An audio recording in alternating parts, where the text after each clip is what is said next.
muy buenas, ¿qué tal estáis? Lo primero es felicitaros por este día de la patrona de Maracena, día festivo, y aunque va a ser un poco atípico, vamos a intentar ilustrarlo con un poquito de historia a través de la página del Ayuntamiento de Maracena.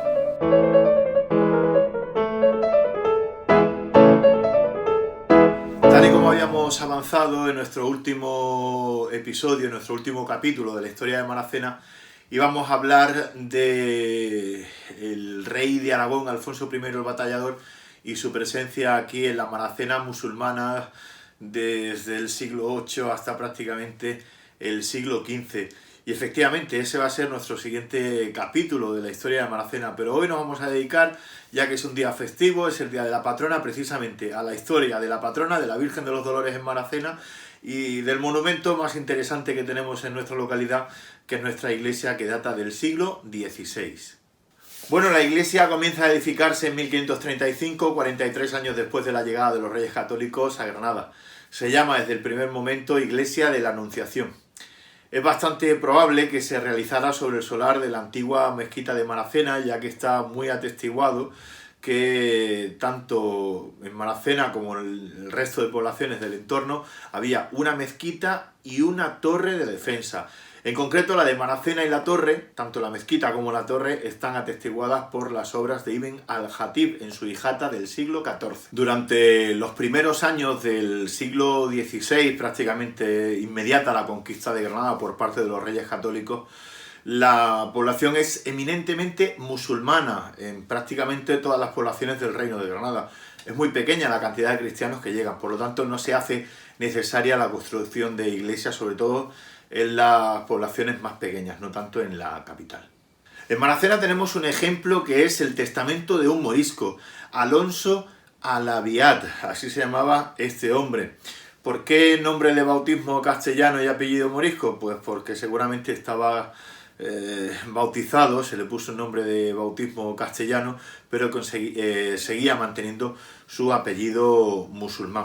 Bueno, pues este hombre, a mediados del siglo XVI, dicta su testamento al sacristán de Maracena, Diego García, así como tal está atestiguado. Es decir, la población de Maracena eminentemente era musulmana, pero no solamente musulmana, aunque se había convertido al cristianismo y a lo mejor lo seguían practicando en casa, no, es que seguían hablando árabe. Eso era más que evidente. De hecho, bueno, pues ahí está la necesidad de tener un sacristán que era, junto con el capellán, normalmente eran los que entendían el árabe y lo podían traducir al castellano. Es decir, es la prueba palpable que hasta mediados del siglo XVI, incluso podríamos decir que hasta 1572, que es cuando se produce la expulsión definitiva de los moriscos de la localidad de Maracena, aquí en nuestro municipio se hablaba árabe. Bueno, durante el periodo que va de 1568 a 1570 se libra la Guerra de las Alpujarras o Rebelión de los Moriscos de Granada. Esto supuso grandes disturbios en todas las poblaciones de la Vega de Granada, por supuesto también en Maracena, y dentro de esos disturbios, lógicamente, por parte de los moriscos, que aunque estaban bautizados en su gran mayoría, seguían profesando el Islam para adentro, para sus casas, pues fue quemar las iglesias. Sin embargo, no fue lo que pasó con la de Maracena, ya que según las visitas a casas de moriscos en el Albaicín, que se produjo por el conde de Tendilla en 1572 y está atestiguado según el archivo de la Alhambra de Granada, y después de haber preguntado a unos moriscos de Maracena que venían huyendo de la rebelión de Maracena, la iglesia de nuestra localidad había quedado en pie y no se había quemado. También lo atestigua el libro de apeo de 1572 de Maracena, de que la iglesia estaba en muy buen estado y no había sido quemada por la rebelión.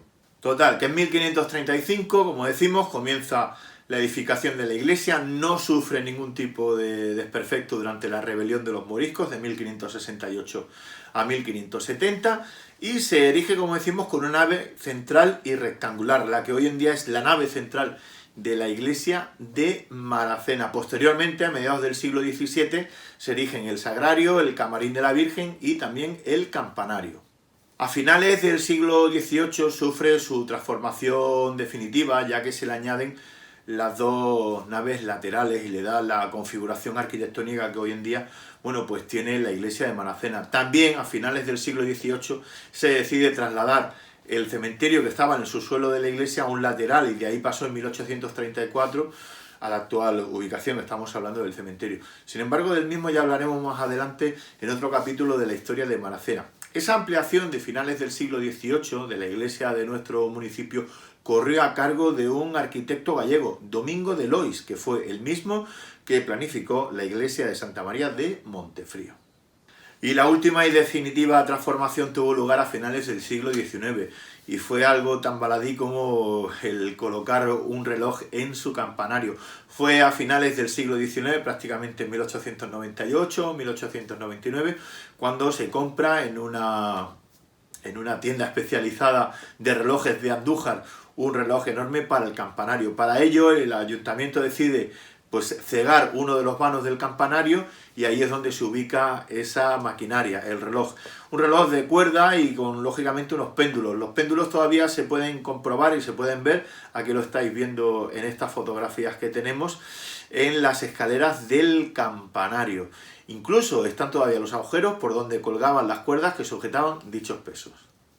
En cuanto al interior de la iglesia, es a partir del siglo XVII cuando se la empieza a dotar de todos los ornamentos que tiene y que la embellecen tantísimo, como es, por ejemplo, el retablo. Un retablo, el que tenemos en la iglesia de Maracena, de un grandísimo valor, pero en el que no quiero entrar muy detenidamente, ya que no soy historiador del arte y no soy un experto. Más adelante, en algún capítulo, nos vamos a centrar a él, porque tenemos material de sobra para hablar del retablo de la iglesia de Maracena. Y lo vamos a hacer gracias a los apuntes y los trabajos de alguien que sí es experto y que además es amigo personal, que es Francisco Javier Pérez Yeste, historiador del arte, y que además también da la casualidad que ahora mismo es el actual concejal de Cultura del Ayuntamiento de Maracena. Pero como decimos, de eso hablaremos más concienzudamente en un capítulo aparte. Bueno, pues tenemos muy atestiguado desde antiguo la devoción a San Joaquín, el patrón de Maracena, desde prácticamente el inicio de la era cristiana aquí en Maracena, o la segunda era cristiana a partir de 1492. Aquí en Maracena, pero no tanto a la Virgen de los Dolores.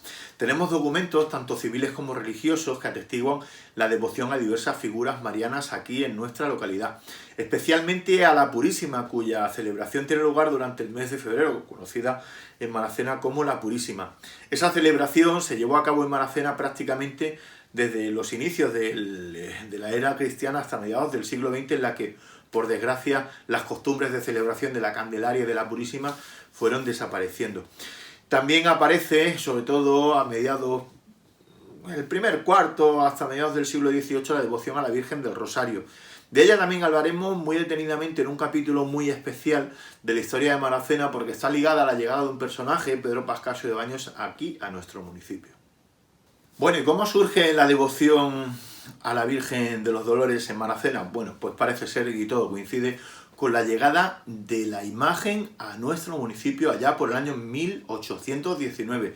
De hecho, el pasado año 2019 se ha celebrado el bicentenario con todos unos fastos y de una serie de celebraciones que han tenido lugar por parte de la parroquia municipal y también por los amigos y amigas de la Hermandad Sacramental de San Joaquín y Nuestra Señora de los Dolores. La Virgen de los Dolores, que es festividad hoy en Maracena, y lo es desde 1997, en que se fue recuperando la hermandad en esos años, y también, bueno, pues las procesiones y las tradiciones que se habían ido perdiendo, aunque la historia de las hermandades en Maracena data de muy antiguo. La patrona de Maracena, o copatrona, junto a San Joaquín, una tradición que viene desde el último cuarto del siglo XX. Cuando la Virgen de los Dolores llega a Maracena, se la ubica, allá por el año 1819, en el altar de las ánimas, así se llamaba.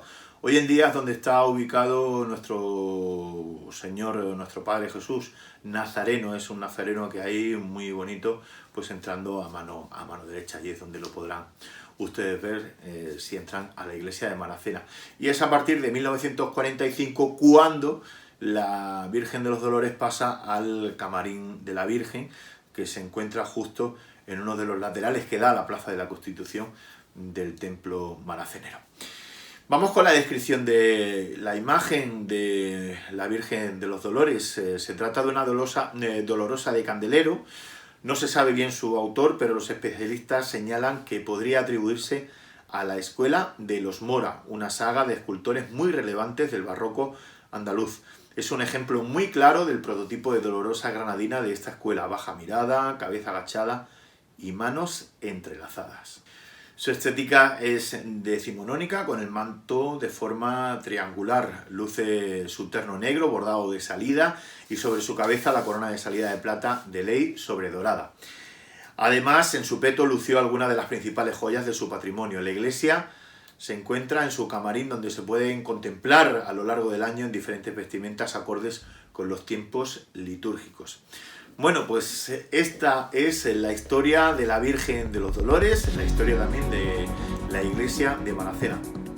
Espero que os haya gustado y ahora ya sí os puedo decir que tenemos ya prácticamente preparado el próximo capítulo de la historia de Maracena y que nos va a hablar de ese periodo musulmán, de la historia de Maracena y la visita fugaz que tuvimos del rey de Aragón, Alfonso I el Batallador.